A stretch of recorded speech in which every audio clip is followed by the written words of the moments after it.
So, hey there, my name's Asher, and I am the host of the Small Rebellions podcast, which is really just me reading out my blog from years and years ago.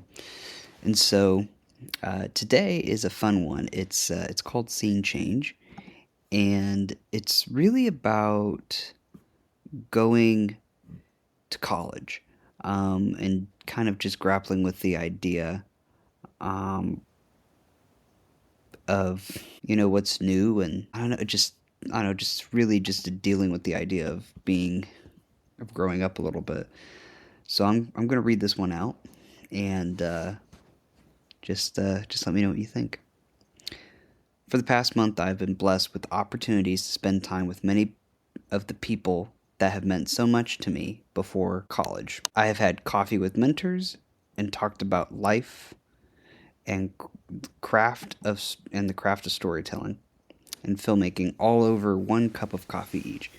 I've taken friends to breakfast and gotten to discuss grievances and joys, and I have been to Catalina, Universal Studios, had jam sessions, long car rides, and meaningful conversations with everyone I cherish in my life.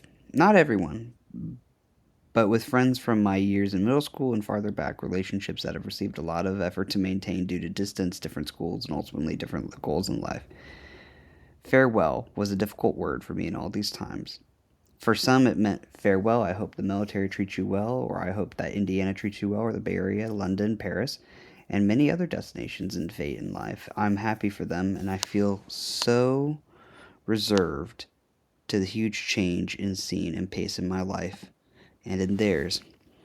Today was a difficult farewell for me. I said farewell to my workout trainer, Mike Marusi, who's an ex-Marine going back into the armed services come mid-September. Mike was originally a trainer for the Marine grade obstacle course in the lower half of the YMCA where I work out. I met him there and he trained me for a year down there when I was crazy enough to do workouts like that. Later he decided to do personal training away from the course, so I hired him as soon as I could. There are a few people who have inspired me and pushed me to my limits and further. I had asked him one time how he as a service member sees the election. Now, mind you, this is the election of Donald Trump the first time.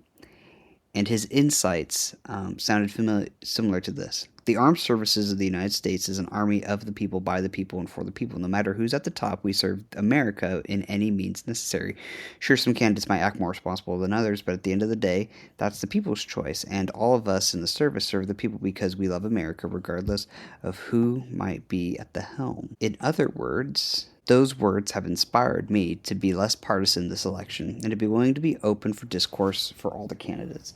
His words and our friendship have also made the military and the reality of service really sink in for me because he has become a very dear friend and a role model for me in my life as he tests his limits and shares kindness and love to everyone he meets. I've never heard of him I've never heard him in frustration, and that fact has made a huge impact on my life as well.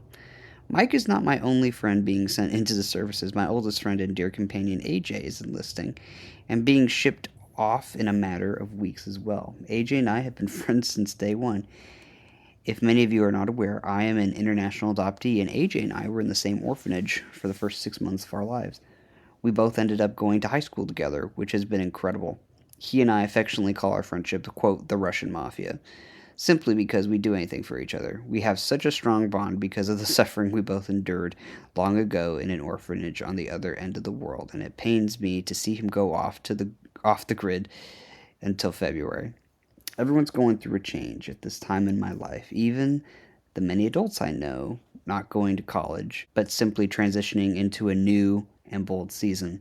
While I look forward to the many firsts college will bring, I have had to come to terms with many bittersweet laughs as well.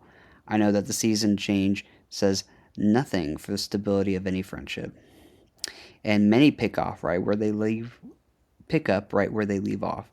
Season change promises that the people in the seasons will change. And in my case, I think I'm due for a big shakeup in my life, not only with moving into college and physically being out of the house, but also spiritually and intellectually. I feel primed for a reinvention of the way I approach life and a softening of how I see people. I feel like, for the most part, of my life, I associate people with their circumstances and their faults for too long, and I feel I am primed to disassociate people from their circumstances and to disregard their faults and to look at who they are and their own potential and how great anyone can become with the help of friends. For all of the people I have met within the past month, Brandon, Matthew, Kayla, my cousins, Nick, Bear, Riley, Jonah, Ben, Abby, Alyssa, Pam, Abby, Brooke, and Mike, Jesse, Danielle, Steve, JT, Janelle. I truly appreciate the time you all have spent with me in the past month. It has helped me immensely as I prepare for a change of scene. The time to spend one on one has been so beneficial to my sanity, and many of your insights and acts of generosity towards me have overwhelmed my soul with a peace of mind, knowing that this isn't goodbye, it's until next time. I can only hope that I approach my life the ways that you all do with determination, excitement, a ready to work attitude, and joy. I also pray I can approach people the way that you all have approached me with love, compassion, and ear to listen, always having an encouraging word or an inspirational phrase to be understanding of circumstances and the people caught in the current of them. I pray everyone continues in their way of life and is also willing to discover reasons and circumstances for change. This really is a post to everyone who has blessed me with their time and insight. I would not be where I am today without that blessing. I can only hope that I've been half the friend you all have been to me. And so the interesting thing about this post is there's really no small rebellion. I think it is the small rebellion. Just being thankful for the people in my life. But there's a part here. It's not goodbye, it's until next time. I think that's a very optimistic and hopeful way to put it. And then loving people for who they are, regardless of what they've done and what their circumstances are. I think that's another thing. And I don't know if I've necessarily reached into that as much as I want, but I can say I have a little bit in the 8 years. At least I think I have. Maybe a little arrogance and pride there. I have no idea, but I will be judged by the people that stay in my life. Yeah, I haven't really talked with AJ in a while, but Brandon, my cousins, Bear, Brooke, they're all still in my life. Not everyone in this list is still in my life, but those few are. Yeah, I don't know. It's an interesting thing. This entire idea of a scene change, and I don't know. I feel like I've been kind of like in the wings waiting for my next scene change, and it just hasn't come yet. But I also think some podcasting and I don't know, just the trying something new is going to be helpful in moving the needle to some extent. Anyway, if there's anything that you can probably pull from this one in these 9.5 minutes or so, be thankful for the people that you have in your life in this season. Know that this season's going to end and that's going to cause a change in central casting to some extent. There's going to be new people that are around you, and you're going to maybe be around new people.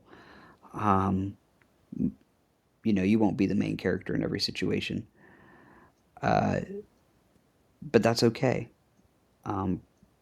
That's kind of a great big point of all of this too. Yeah.